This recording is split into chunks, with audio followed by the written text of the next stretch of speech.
పాలకొల్లు నియోజకవర్గాన్ని అభివృద్ధిలో ఆదర్శంగా నిలపాలి, అగ్రగామిగా నిలపాలి అనేటువంటి ఆలోచనతో ఆ రోజు 14, 19, 5 సంవత్సరాల్లో ముందు వరుసలో నిలబెడితే 19, 24 విధ్వంసకరమైనటువంటి పాలనలో పాలకొల్లు కూడా ఆ రోజు 20, 30 సంవత్సరాలకి వెనక్కి నెట్టేసినటువంటి పరిస్థితి. అటువంటి స్థితిలో మళ్ళీ మొన్న 24 ఓటమి అధికారంలోకి వచ్చిన తర్వాత ఈ 20, 24 నెలల్లో మళ్ళీ ఆ విధ్వంసాన్ని మళ్ళీ సరిచేస్తూ గాడి తప్పినటువంటి వాటినన్నీ కూడా మళ్ళీ పట్టాలు ఎక్కిస్తూ ప్రతి వారము కూడా తెలుగుదేశం, జనసేన, బీజేపీ నాయకులు, అధికారులు, ఏజెన్సీలతో కలిసి అది పట్ట పగలు మిట్ట మధ్యాహ్నమైనా, రాత్రి అయినా, అర్ధరాత్రి అయినా, ఎండైనా, వానైనా, చలైనా సరే ఈవేళ పాలకొల్లు పట్టణం అభివృద్ధి లక్ష్యంగా ఈరోజు వారం రివ్యూ చేసుకుంటున్న విషయం మీ అందరికీ తెలుసు. అందులో భాగంగానే ఈరోజు కూడా Christian burial ground, Ambedkar Bhavan, గౌడశెట్టిబల్జీ భవనము, ముస్లిం షాదీఖానా, ఎన్టీఆర్ టిట్కో ఇళ్ళు, ప్రభుత్వ ఆసుపత్రి ఆధునీకరణ, బొండాడి వెంకటరాజు గుప్తా కళాక్షేత్రం, నారా చంద్రబాబు నాయుడు ఉద్యానవనం, అబ్దుల్ కలాం హెల్త్ పార్కు, కైలాస వనం, మన మంచినీటి చెరువు ట్యాంకు బండ్ స్ట్రెంగ్తన్ చేయడము, అదేవిధంగా 2వ వార్డులో జరుగుతున్నటువంటి తూర్పుకాపు కళ్యాణ మండపం కానీ, 3వ వార్డులో బెస్త కళ్యాణ మండపం కానీ, ఇట్లా ప్రతి పని మీద కూడా రివ్యూ చేసుకుంటూ ఆ పనులకి తగినటువంటి సూచనలు అధికారులకి, ఏజెన్సీలకి ఇస్తూ పనులు ముందుకు తీసుకెళ్తూ ఉన్నాం. అందులో భాగంగానే వాటర్ వర్క్స్ కూడా మనకి ఇంపార్టెంట్ పాలకొల్లులో. ఆ రోజు 2014లో నేను ఎమ్మెల్యేగా మొదటిసారిగా ఇదే కౌన్సిల్ హాల్కి వచ్చినప్పుడు ఫస్ట్ మీటింగ్లో నేను వాటర్ గురించే ఆ రోజు నేను ఎమ్మెల్యేగా మాట్లాడడం జరిగింది. పాలకొల్లు పట్టణానికి 20 ఎకరాల చెరువు మాత్రమే ఉంది. ఇది వేసవికాలం వస్తే ఒంటిపోటిస్తూ ఉన్నారు, కరెంటు కట్ చేసిస్తూ ఉన్నారు. దీనికి శాశ్వతమైనటువంటి పరిష్కారం కావాలి అని ఆ రోజు కూడా నేను మాట్లాడడం జరిగింది. దానికి 2 ప్రత్యామ్నాయాలు. ఒకటి, ఎక్కడైనా 30, 40, 50 ఎకరాలు ఎక్కడైనా తీసుకుని ఒక 2వ చెరువు ప్యారలల్గా డెవలప్ చేయడం ఒకటి మార్గం. లేదు ఆ 40, 50 ఎకరాలు ఒక చోట రావాలని అంటే అక్కడ కోర్టులు కానీ ఇతరత్ర వాటి వల్ల అక్కడ ఎక్కడ కూడా మనం ల్యాండ్ ఎక్విజిషన్ చేయలేనటువంటి స్థితిలో దానికి ప్రత్యామ్నాయంగా 2వది విజయేశ్వరం నుంచి డైరెక్ట్గా పైప్ లైన్ వేసుకుని ఆ పైప్ లైన్ ద్వారా మన ట్యాంకుల్లోకి 24 గంటలు 365 రోజులు కూడా నీళ్లు తీసుకోవడం. ఇందులో ఆ సెకండ్ పాలసీ, ఎందుకంటే దీనివల్ల 2 బెనిఫిట్స్, మనకి 24 గంటలు వస్తుంది, 365 రోజులు కూడా విత్ సమ్మర్ మే నెలలో కూడా మనకు వాటర్ వస్తుంది విజయేశ్వరం నుంచి.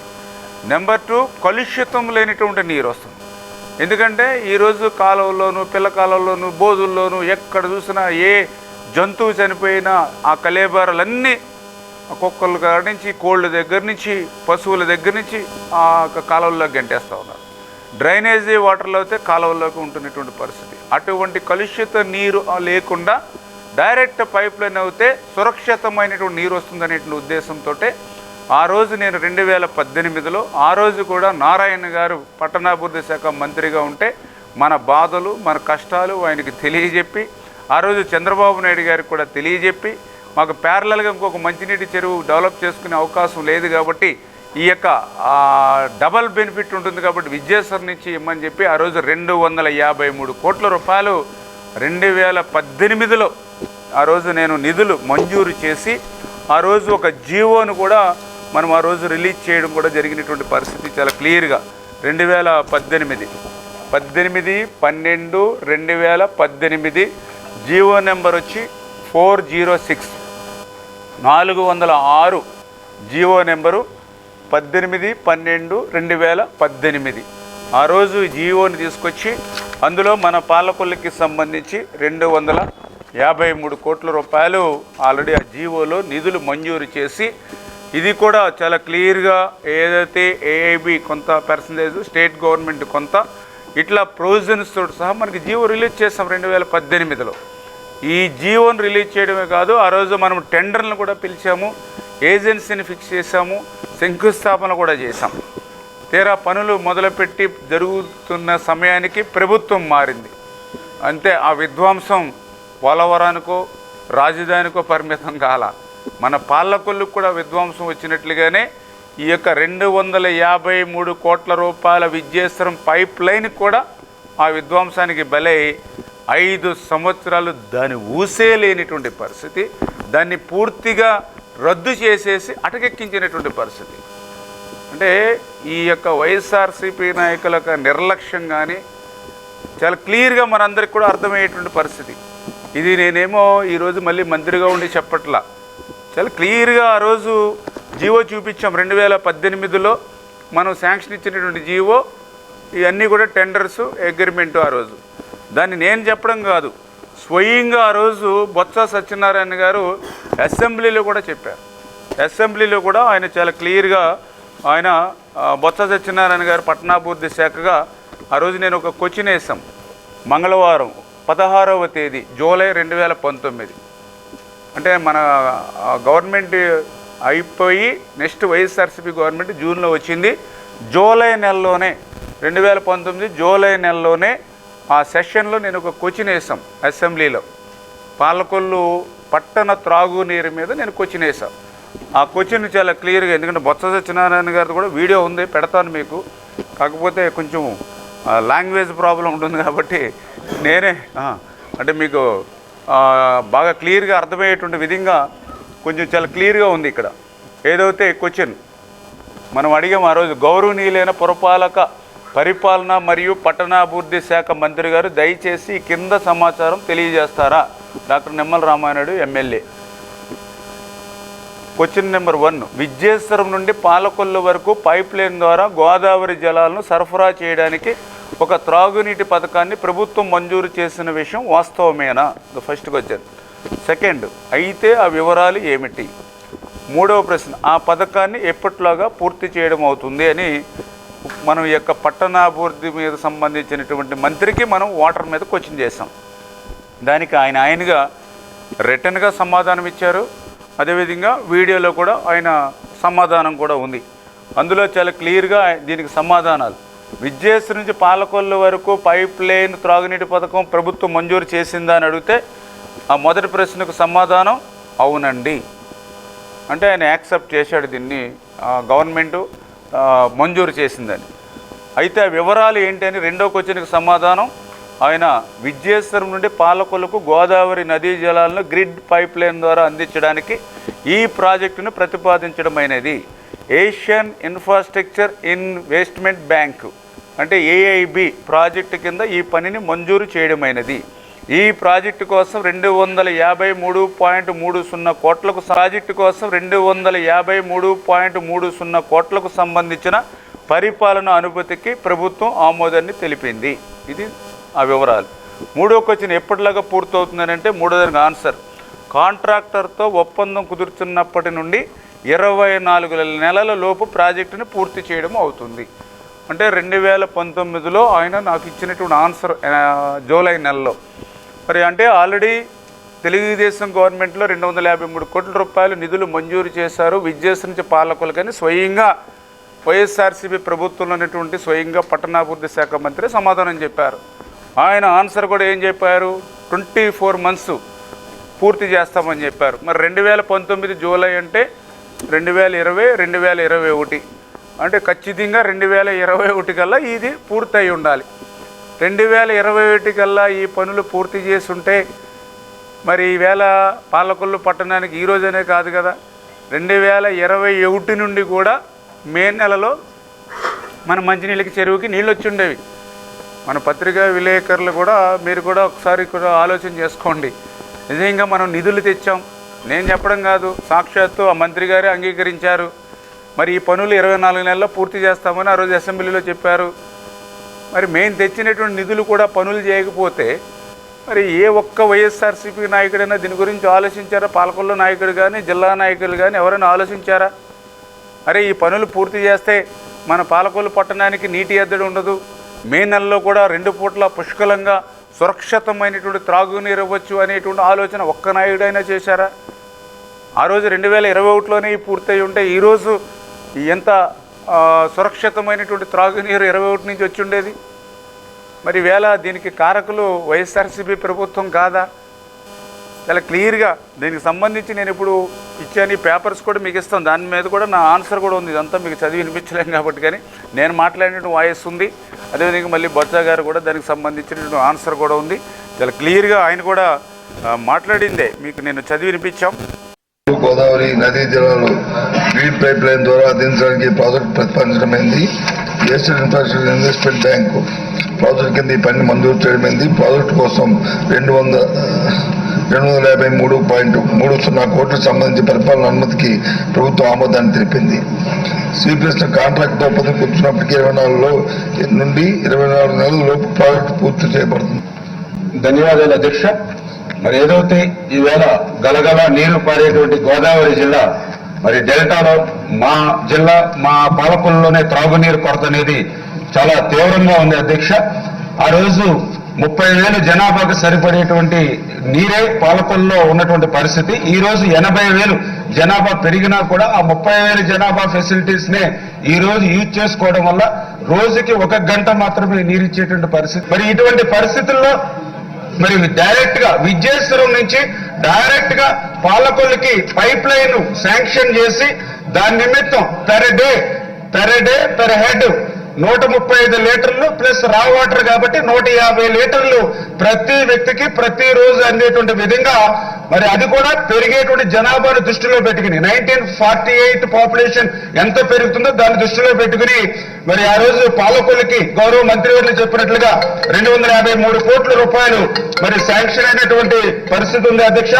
మరి అంచేత మరి దయ ఉంచి మరి మీ ద్వారా మేము కోరుకునేది ఏంటంటే, ఏదైతే ఆ రోజు శాంక్షన్ అయినటువంటి 253 కోట్లు జీవో నెంబరు 406 జీవో ఏదైతే ఉందో ఆ టెండర్స్ పిలిచిన తర్వాత 24 నెలల లోపల ఆ పనులు పూర్తి చేస్తామని చెప్పడం జరిగింది అధ్యక్ష.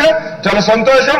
ఈ సందర్భంగా గౌరవ మంత్రి వాళ్ళు నేను కోరుకునేది ఏంటంటే, త్వరితగతంగా టెండర్లు పిలిచి త్వరితగతంగా ఆ పనులు పూర్తి చేస్తే పొల్యూషన్ లేనటువంటి త్రాగునీరు పాలకొల్లు పట్టణానికి అందేటువంటి అవకాశం ఉంది అధ్యక్ష.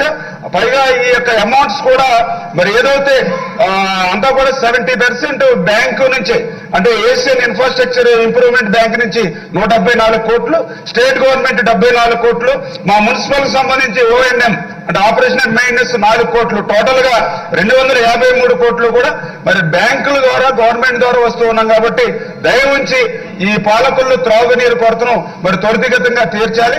పైగా మా మంత్రివర్యులు ఎవరైతే ఉన్నారో మరి ఆయన జిల్లాలకు సంబంధించినటువంటి పట్టణ ప్రజలే, మా పాలకొల్లు పట్టణ ప్రజల్లో 15,000 మంది పైబడి మీ ఉత్తరాంధ్ర శ్రీకాకుళం విజయనగరం జిల్లా నుంచి వచ్చినటువంటి ప్రజలే మా పాలకొల్లులో ఉన్నారు. కాబట్టి మా పాలకొల్లు పట్టణాన్ని కూడా గౌరవ మంత్రివర్యులు తమ సొంత పట్టణంగా భావించి ఆ త్రాగునీరు కొరతను ఆయన తీర్చవలసిందిగా మీ ద్వారా గౌరవ మంత్రివర్యులు కోరుతున్నాను అధ్యక్ష. శ్రీధర్ రెడ్డి గారు. అధ్యక్ష, నిమ్మల రామారెడ్డి గారిది చాలా మంచి ప్రశ్న. అధ్యక్ష, పాలకొల్లు రామారెడ్డి గారు చెప్పింది, ఎమ్మెల్యే గారు చెప్పింది, కానీ నరసాపురం ప్రసాద్ రాజు గారు ఎమ్మెల్యే గౌరవ శాసనసభ్యులు చెప్పిన అంశాలు అధ్యక్ష. ఈ 2 అంశాలు కూడా ఒకే విజయస్థానం దగ్గర నుంచి పైప్ లైన్ నుంచి ప్రారంభించి అక్కడ నుంచి శివారు ప్రాంతమైన నరసాపురం వరకు ఈ నీరుని తీసుకెళ్లాలనేది ఇప్పుడు కొత్తగా ప్రతిపాదించాము అధ్యక్ష. కొత్తగా వాటర్ గ్రిడ్ అనే ఒక వ్యవస్థను కూడా వాళ్ళు ఏర్పాటు చేసి దాని ద్వారా కూడా మొత్తం ఎన్టీఆర్ స్టేట్ అంతటి అందరు రాష్ట్రంలో అన్ని గ్రామాలకు కానీ అన్ని పట్టణంలో ఉన్న అన్ని ప్రాంతాలకు కానీ నీరు ఇవ్వాలని ఆలోచనతో ఉంది అధ్యక్ష. ఇంకా ఇవాళ ఉన్న ఈ ప్రశ్నకు సంబంధించి సుమారు 253 కోట్లు ఇందాక మీరు చెప్పాను అధ్యక్ష. ఆ ప్రకారము ఈ స్కీమ్ వచ్చి రీడిజైన్ చేయడం జరిగింది అధ్యక్ష. దీంట్లో ఏఐబి బ్యాంక్ ద్వారా 174 కోట్లు, రాష్ట్ర ప్రభుత్వం వాటా కింద 74 కోట్ల 65 లక్షలు, అలాగే మున్సిపాలిటీ ఓఎన్ఎం కింద వచ్చి 4,45 లక్షల రూపాయలతో ఈ కార్యక్రమం చేపడుతున్నాం అధ్యక్ష. ముఖ్యంగా ఇది ఏదైతే విద్యాసం నుంచి ప్రారంభమవుతుందో అక్కడ నుంచి దాన్ని నిర్దవోలు మున్సిపాలిటీకి నీరు ఇవ్వడం, దాని తర్వాత వచ్చి తణుకు పట్టణానికి కూడా ఈ సోర్స్ నుంచే పూర్తిగా కూడా నీటిని సరఫరా చేయాలన్నాం. అక్కడ నుంచి పాలకొల్లు వరకు దీన్ని తీసుకెళ్తాం జరుగుతుంది అధ్యక్ష. గా నిధులు అవసరం అవుతాయో ఆ నిధులకు సరిపడినట్టు చేసి ఆ కార్యక్రమానికి త్వరితగతిన పూర్తి చేస్తామని మీ ద్వారా గౌరవ శాసనసభ్యులు కూడా తెలియజేస్తాం అధ్యక్ష. బొత్స సత్యనారాయణ గారు అసెంబ్లీలో సైతం మనం ఏదైతే శాంక్షన్ చేసామో ఆ అమౌంట్స్ని ఆయన క్వశ్చన్కి ఆన్సర్ రూపంలో ఇచ్చారు. రెండవది ఇప్పుడే మీరు వాయిస్ కూడా ఆ రోజు డిస్కషన్ ఆ క్వశ్చన్ అవర్లో మనం అడిగిన క్వశ్చన్ ఆయన ఆన్సరు చాలా క్లియర్గా చెప్పడం జరిగింది. అంటే నేను అదే అడుగుతూ ఉన్నాం, ఏదైతే ఆ రోజు 14-19లో ఎమ్మెల్యేగా ఉన్నప్పుడు నా బాధ్యతలు నేను నిర్వర్తించి 20 సంవత్సరాల నుంచి కానిటువంటి సమస్యకి పరిష్కారాన్ని చూపే మనం 253 కోట్ల రూపాయలు పెట్టి డైరెక్ట్గా వాటర్ పైప్ లైన్ తీసుకొచ్చేది. సరే ప్రభుత్వం మారింది, మరి ప్రభుత్వం మారిన తర్వాత నిధులు అక్కడ ఉన్నాయి.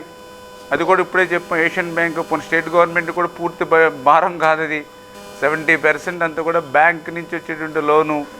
మరి ఆ పనుల్ని పూర్తి చేస్తానని సాక్షాత్ అసెంబ్లీలోనే 24 నెలలు టైం బాండ్ పెట్టి పూర్తి చేయకపోతే 5 సంవత్సరాల్లో దానికి ఎవరైనా పట్టించుకున్నారా? 5 సంవత్సరాలు ఎవరైనా మంత్రిని కలిసి ముఖ్యమంత్రిని కలిసి ఈ పాలకులకి బాధలు ఈ కష్టాలు తీరాలంటే మాకు ఆ లైన్ పూర్తి అవ్వాలని ఎవరైనా ఒక్క పని పూర్తి చేశారా? అంటే ఈ వైసీపీ వాళ్ళు ఎంతసేపు కూడా వాళ్ళ పదవులు తెచ్చుకోవడం, వాళ్ళ ఆనందంగా గడపడం, వాళ్ళ సంతోషంగా గడపడమే తప్ప పాలకులు కానీ పాలకులు నియోజకవర్గం గురించి అభివృద్ధి కానీ ఒక్క క్షణం ఆలోచించేటువంటి తీరిక వాళ్ళకి లేదని ఇప్పుడే చాలా క్లియర్గా మనందరికీ కూడా అర్థమైనటువంటి పరిస్థితి. మళ్ళీ ఈరోజు మేము వచ్చాం కూటమి ప్రభుత్వం, ఆలోచన చేసాం, వాళ్ళ మాదిరిగా కాదు. మేము మే నెలల్లో కూడా నీళ్ళు ఇస్తామంటే మే నెలలో కూడా కాలువలో నీళ్ళు ఉంటాయి, చెరువులో నీళ్ళు ఉంటాయి, ఇళ్ళకి నీళ్ళు వస్తాయి. కానీ ఎన్ని సంవత్సరాలు మే నెలలో కాలువలు కట్టకుండా కాలువలకి నీళ్ళు ఇచ్చేసి ఎన్ని నెలలు మనం నీళ్లు నింపుతాం? రైతాంగంగా ప్రతి ఒక్కడికి తెలుసు, కాలువలో కట్టుబడి అనేది 30 నుంచి 45 రోజులు ప్రతి సంవత్సరం కట్టాలి, ఓఎండ్ఎం వర్క్లు చేయాలి. అలా చేస్తేనే 12 నెలల్లో నీళ్ళు వస్తాయి. ఒక సంవత్సరం చెయ్యవు, 2వ సంవత్సరం చెయ్యవు, 3వ సంవత్సరం చెయ్యవు, ఏమవుతుంది?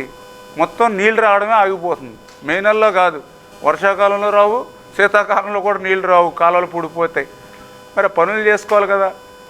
అంటే మనము దీనికి పరిష్కారం కావాలిగా, శాశ్వత పరిష్కారం కావాలిగా. ఈరోజు పాలకొల్లు పట్టణానికి పుష్కలంగా 2 పూటలా కూడా నీళ్ళు వస్తున్నాయని అంటే 14-19లో నేను ఎమ్మెల్యేగా ఉన్నప్పుడు ఆ రోజు మున్సిపల్ చైర్మన్ నారాయణమూర్తి గారిని కూడా ఒప్పించి 15 కోట్ల రూపాయలు పెట్టి ఆ రోజు నేను ఎమ్మెల్యే అయినప్పుడు పాలకొల్లుకి ఓన్లీ 10 MLD మాత్రమే వాటర్ సరఫరా ఉంది. దాన్ని 11 MLD పెంచాం, అంటే డబల్. అంటే పాలకొల్లు పట్టణానికి ఎంత అయితే వాటర్ ఇస్తూ ఉన్నారో ఆ వాటర్ని డబల్ చేశాను నేను ఆ రోజు 15 కోట్ల రూపాయలు పెట్టి. ఇక్కడ ఫిల్టర్ బెడ్లు కానీ సంపులు కానీ పెంచడమే కాదు, 2 ఓహెచ్ఆర్లు కూడా 3 ఓహెచ్ఆర్లు పెంచాం. దానివల్ల వాటరు డబుల్ అయింది. లేకపోతే ఇదివరకు గతంలో ఆ వాటర్ డెవలప్ అవ్వకపోతే మీరు చూసేవారు, ట్రాక్టర్లు పంపిస్తే బారులు ఉండేవారు లైన్లో, 30, 40, 50 మంది మహిళలు బిందులు పట్టుకుని ఉండేవారు ప్రతి ట్యాంకర్ దగ్గర. అదేవిధంగా పై ఫ్లోర్ వాళ్ళు కిందకు వచ్చి బోర్లు కొట్టుకునేవారు. 240 బోర్లు పనిచేసి, అంటే మన పాలకొల్లు పట్టణంలో ప్రతిసారి బోర్లు మెయింటెనెన్స్ మున్సిపల్ కౌన్సిల్ సమావేశం పెడితే మా 10 బోర్లు పనిచేయట్లేదు, 5 బోర్లు పనిచేయట్లేదు, అది ఒక ఎజెండా. ఇప్పుడు ఎప్పుడైనా ఆ బోర్ల గురించి ఉంది, ఇప్పుడు మన బోర్లు ఏమైనా ఎక్కడైనా ఉన్నాయంటే అసలు బోర్లే మర్చిపోయారు జనాలు. ఎందుకు వచ్చింది? ఆ రోజు 15 కోట్ల రూపాయలు పెట్టి ఆ 10 MLDని 21 MLD డబల్ చేశాం. కాబట్టి అంటే రోజుకి ఒక ఇంటికి సపోజ్ ఉదాహరణకి ఒక 500 లీటర్లు వస్తే ఇప్పుడు 1000 లీటర్లు అవుతూ ఉంది.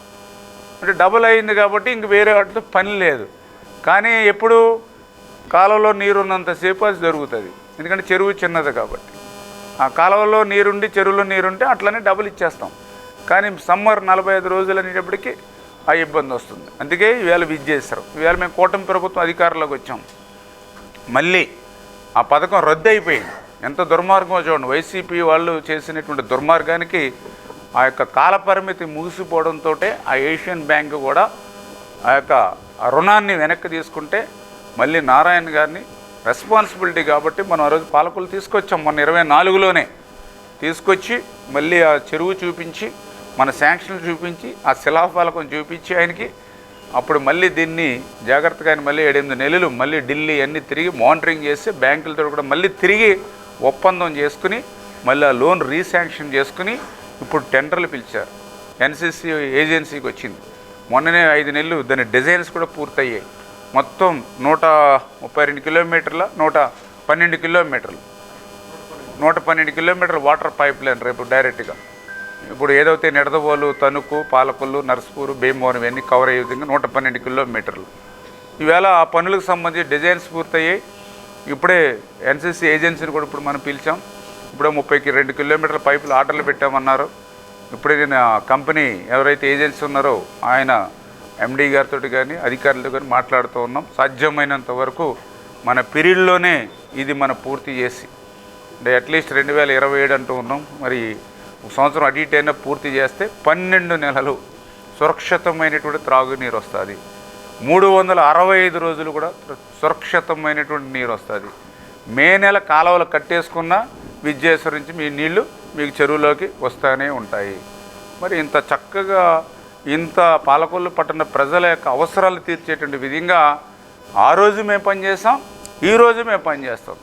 5 సంవత్సరాలు శుభ్రంగా మొద్దు నిద్రపోయి పదవుల మీద పదవులు తెచ్చుకున్నారు తప్ప అరే ఈ పాలకొల్లు పట్టణానికి ఈ ప్రాజెక్టు పూర్తవుతే నీళ్ళు వస్తాయి, అరే ఈ ప్రాజెక్టు పూర్తవుతే హాస్పిటల్కి వెళ్ళకుండా సురక్షితమైనటువంటి త్రాగునీరు వస్తుంది, దీని మీద శ్రద్ధ పెడదాం అనేటువంటి పరిస్థితి లేదు. సెక్రటరియట్ అడుగు పెట్టడు, సీఎం దగ్గర కాదు కదా, కనీసం మినిస్టర్ అడగడానికి కూడా వీళ్ళకి ఖాళీ ఉండదు. 5 సంవత్సరాలు వాళ్ళ పరిపాలన వాళ్ళ నాయకులకి చేత ఈ రకంగా బాధ్యతాయుతంగా పనిచేయాలి ప్రభుత్వం అంటే. ఖచ్చితంగా ఆ బాధ్యతాయుతంగానే ఈరోజు మేము మొన్న కూడా చెప్పాను నేను, ఈవేళ ఏ పక్షమైనా సరే అంటే ఇటు అధికార పక్షమైనా ప్రతిపక్షమైనా మేమే చేసుకుంటాం. ఎందుకంటే అక్కడ ఏదైనా సమస్య అధికారుల నుంచి వచ్చినా లేకపోతే ప్రజల నుంచి వచ్చినా వెంటనే ఇమీడియట్లీ స్పందించి దాన్ని కూడా ఇమీడియట్లీ క్లియర్ చేసుకుంటాం. అంటే ఒక పాలన అందించేటువంటి విధంగా మేము పనిచేస్తాం ఒక బాధ్యతాయుతమైన నాయకులుగా. అంటే నేను ఎందుకు చెప్తున్నా అంటే ఈ రకంగా పనిచేసేటువంటి ప్రభుత్వానికి, పనికిరానిటువంటి ప్రభుత్వానికి, పనిచేసేటువంటి నాయకులకి, పని చేయనటువంటి నాయకులకి తేడా ఏంటనేది ఈవేళ నేను చెప్పడం కాదు. సాక్షాత్తు అసెంబ్లీలో ఈ క్వశ్చన్ కానీ సాక్షాత్తు అసెంబ్లీలో ఆ రోజు పట్టణాభివృద్ధి శాఖ మంత్రి మాట్లాడినటువంటి బొత్స సత్యనారాయణ మాట్లాడలే మీ అందరికీ ఒక ఉదాహరణ అని చెప్పి తెలియజేసుకుంటూ మరి ఈ రకంగా పాలకొల్లు పట్టణానికే కాదు ఈవేళ పశ్చిమ గోదావరి జిల్లాకు కూడా మేము త్రాగునీరుకి అత్యంత ప్రయారిటీ ఇచ్చి జలజీవన్ మిషన్ ద్వారా కూడా మేము గ్రామాలకు కూడా నీళ్ళు ఇవ్వాలనేటువంటి ఆలోచనతో ఈవేళ గౌరవ ఉప ముఖ్యమంత్రి గారు పవన్ కళ్యాణ్ గారు కూడా మొన్ననే అమరజీవి జలధార అనేటువంటి కార్యక్రమాన్ని తీసుకుని అటు పంచాయతీ రాజ్ కూడా ఈవేళ వర్క్స్ జరుగుతూ ఉన్నాయి. అందులో భాగంగానే మన పాలకొల్లుకు కూడా మరి పెద్ద ఎత్తున ఇక్కడ వేడింగ్లోను, అదేవిధంగా అక్కడ గోరింతాళ్ళలోను, అదేవిధంగా మన ఈ ఎలమంచిలి మండలంలో ఎలమంచిలి దగ్గర, అదేవిధంగా మనకి కలగంపూడి దగ్గర ఇట్లా 7-8 పాయింట్లలో కూడా మేము ఓహెచ్ఆర్లు కట్టి సురక్షితమైనటువంటి నీరుని గ్రామాలకు కూడా అందించేటువంటి కార్యక్రమం కూడా దగ్గర 250 కోట్ల రూపాయలు రూరల్ కూడా పెట్టాం. పాలకొల్లు కాన్స్టిట్యున్సీ 5-6 చోట్ల ఓహెచ్ఆర్లు పెట్టి ఆ ఓహెచ్ఆర్ నుంచి ఆ సరౌండింగ్ ఉన్నటువంటి 10-12 విలేజ్లకి కనెక్ట్ చేస్తూ ఉన్నాం. అంటే ఇట్లాగా ప్రజల యొక్క ఆరోగ్యాన్ని దృష్టిలో పెట్టుకుని, ప్రజల యొక్క అవసరాలను దృష్టిలో పెట్టుకుని పనిచేసేటువంటి ప్రభుత్వం ఇది. మన తెలుగుదేశం, జనసేన, బీజేపీ ప్రభుత్వం అంటే ఒక బాధ్యతాయుతమైనటువంటి ప్రభుత్వం తప్ప మీకులాగా 151 సీట్లు ఇస్తే 50% ఓట్లు ఇస్తే గాలికి వదిలేసి తాడేపల్లిలో మొద్దు నిద్రపోయేటువంటి ప్రభుత్వం కాదు. ఇది పనిచేసేటువంటి ప్రభుత్వం. నరేంద్ర మోడీ గారి దగ్గర నుంచి, చంద్రబాబు నాయుడు గారి దగ్గర నుంచి, పవన్ కళ్యాణ్ గారి దగ్గర నుండి, ఇక్కడ ఎమ్మెల్యే దగ్గర నుండి క్రింది స్థాయి కార్యకర్త వరకు ప్రజల కోసం పనిచేసేటువంటి ప్రభుత్వం. అందుకే ఈరోజు ఈ పనులన్నీ అవుతూ ఉన్నాయనే విషయాన్ని మీ ద్వారా అందరికీ కూడా తెలియజేసుకుంటాం.